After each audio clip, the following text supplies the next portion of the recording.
یہ کہانی شروع ہوتی ہے 1976 سے۔ امریکہ کو ویتنام جنگ ہارے ہوئے 3 سال گزر چکے ہیں اور امریکہ کی معیشت بھی اتنی مضبوط نہیں تھی جتنی آج ہم دنیا میں اس کو دیکھتے ہیں۔ لیکن MIT کے 2 گریجویٹ ایک مشن پر ہیں اور وہ مشن یہ کہ کمپیوٹر کو امریکہ کے ہر گھر پہنچانا ہے تاکہ اس کی مدد سے عام آدمی اپنی زندگی بہتر بنا سکے۔ اسٹیو جابز اور اسٹیو ووزنیاک نے 1 اپریل سے 1976 کو ایپل کمپیوٹرز قائم کی اور اسی سال اسٹیو جابز کی فیملی گیراج میں پہلا کمپیوٹر جس کا نام ایپل 1 تھا ایجاد کیا۔ اسٹیو ووزنیاک سافٹ ویئر جینیس اور اسٹیو جابز مارکیٹنگ کا ماہر۔ ان کی اس مختلف صلاحیتوں کی وجہ سے ایپل کمپیوٹرز کو جلدی شہرت ملی اور پہلے ہی سال میں $1 ملین کی سیل، دوسرے سال میں $10 ملین اور دیکھتے ہی دیکھتے چھٹے سال میں $1 بلین کی سیل کر ڈالی اور ایسا لگ رہا تھا کہ ایپل کمپیوٹرز کا عروج اسی طرح چلتا رہے گا اور اس پہ کبھی بھی زوال نہیں آئے۔ اب جب کمپنی تیزی سے گرو کر رہی تھی تو اسٹیو جابز اور اسٹیو ووزنیاک کو کاروبار سنبھالنے میں کافی مشکل آ رہی تھی۔ اس کی سب سے بڑی وجہ یہ تھی کہ دونوں نے کبھی بھی اپنی زندگی میں اتنا بڑا کاروبار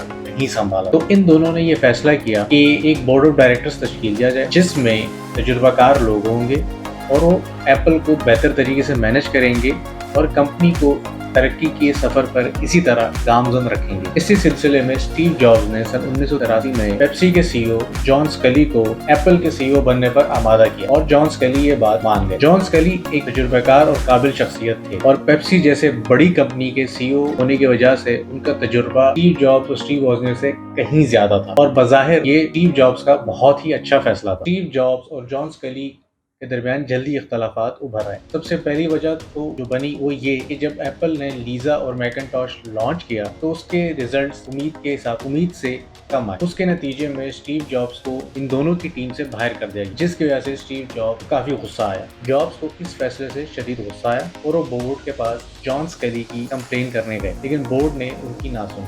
حالانکہ اسٹیو جابز ایک ویژنری انسان تھے لیکن ان کا رویہ دوسرے امپلائیز کے ساتھ نہایت سخت اور ڈانٹ ڈپٹ تھا۔ وہ امپلائیز سے میکسیمم کام لیتے تھے جس کی وجہ سے امپلائیز بھی ان سے ناراض رہتے اور اسی وجہ سے بورڈ میں کافی تشویش بھی تھی اور جب اسٹیو جابز بورڈ کے پاس جان سکلی کی کمپلین کرنے گئے تو بورڈ نے ان کی نہ سنی اور اسی طرح اسٹیو جابز اپنی ہی بنائی ہوئی کمپنی سے باہر ہو گئے۔ اسٹیو جابز کو کمپنی سے نکالنے کے بعد کچھ عرصہ تک ایپل کی پرفارمنس بہتر بھی ہوئی، سیلز بھی بہتر ہو گئی تھی جن کی وجہ کوئی نئی مینجمنٹ کی صلاحیت نہیں بلکہ وہ ویژن تھا جو اسٹیو جابز اور اسٹیو ووزنیاک نے جو انہوں نے شروع میں ہی ایپل کے رکھا۔ جان سکلی ایک تجربہ کار CEO ضرور تھے لیکن ان کا ویژن بہت لمیٹڈ تھا اور وہ اسٹیٹس کو برقرار رکھنا چاہتے تھے اور اپنے شیئر ہولڈرز کے لیے میکسیمم منافع کمانا چاہتے تھے جو کہ بظاہر تو اچھا ویژن لگتا ہے لیکن یہ ایک شارٹ ٹرم ویژن ہے۔ اسی نظریے کو لے کے جب جان سکلی نے 1988 میں ایپل پروڈکٹس کی قیمتیں بڑھائی تو کمپنی کی سیل ایک دم سے کم ہو گئی اور کمپنی بری طرح متاثر ہوئی اور کمپنی کا زوال شروع ہو گیا۔ جان سکلی نے ایپل کو ترقی کی راہ پر واپس لانے کے لیے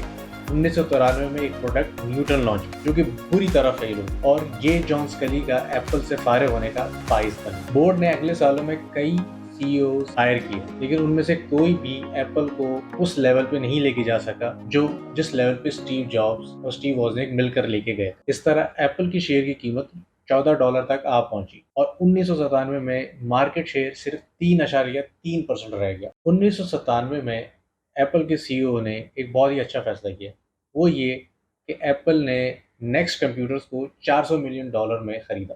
اب آپ کہیں گے کہ یہ فیصلہ اچھا کیسے ہوا؟ وہ اس لیے اچھا ہوا کہ نیکسٹ کمپیوٹرز وہ کمپنی تھی جو اسٹیو جابز نے ایپل سے نکلنے کے بعد بنائی۔ ایپل کے پاس ایک اچھا سافٹ ویئر نہیں تھا اور نیکسٹ کمپیوٹر کا سافٹ ویئر بہت ہی بہترین تھا لیکن اس سافٹ ویئر سے آنے والے دنوں میں سب سے زیادہ فائدہ ایپل کو ہوگا۔ اس کی وجہ صرف اس سافٹ ویئر نہیں تھا بلکہ اس ویژنری لیڈر کی ایپل میں واپسی تھی جس نے 21 سال پہلے ایپل کی بنیاد رکھی تھی۔ نیکسٹ کمپیوٹر کو خریدنے کے بعد اسٹیو جابز کو ایپل کے بورڈ پہ جگہ ملی۔ جب 1997 میں اسٹیو جابز ایپل کے بورڈ آف ڈائریکٹرز میں آئے تو وہ ایپل کا بدترین سال تھا جس کی وجہ سے اس وقت کے CEO گل امیلیو نے ایپل سے استعفیٰ دے دیا۔ اس وقت اسٹیو جابز نے بورڈ آف ڈائریکٹر کو نئی قیادت ڈھونڈنے میں مدد کی پیشکش کی اور خود ٹیمپریری CEO بن گئے جب تک کہ کوئی اچھا CEO نہیں ملتا۔ اسی دوران یونکس بیسڈ آپریٹنگ سسٹم جو اسٹیو جابز نے نیکسٹ کمپیوٹر میں بنایا وہ OS X کی بنیاد بنا اور جو آج تک میک میں استعمال ہوتا ہے اور سارے اپڈیٹس اسی پر بنتے ہیں۔ تو اسی طرح دوستوں